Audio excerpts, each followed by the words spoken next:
RHS Pre-Calculus presents the Complex Conundrum, Solving Complex Equations.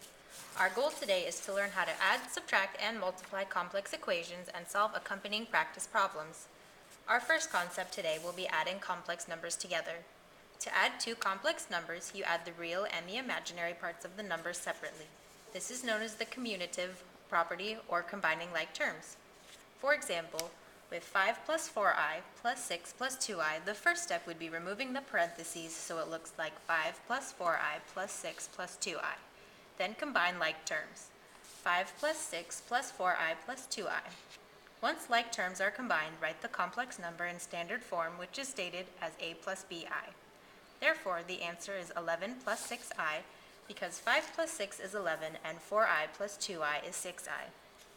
What happens when you are subtracting complex numbers? You must apply the same concept of adding or subtracting negative numbers to subtracting complex numbers. One example is 2 plus 7i minus 9 plus 3i. The first step is to distribute the negative and remove the parentheses so it looks like 2 plus 7i minus 9 minus 3i. Next, combine like terms. 2 minus 9 plus 7i minus 3i. The answer is negative 7 plus 4i. Let's move on to multiplying complex numbers. When multiplying complex numbers, it is important to remember the distributive property. Given a plus bi times c plus di, we can use the distributive property to get the new equation of a times c plus di plus bi times c plus di.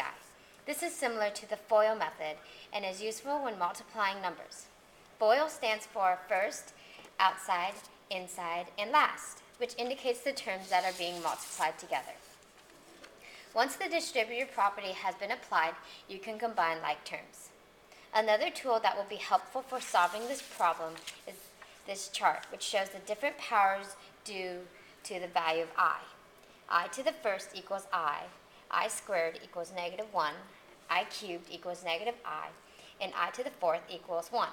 This pattern repeats itself so that if you ever have a power like I to the 17th, you can divide 17 by 4 and use the remainder to determine what the value of I will be. Let's try an example problem. Given 3 plus 5i times 4 plus 7i, solve the equation.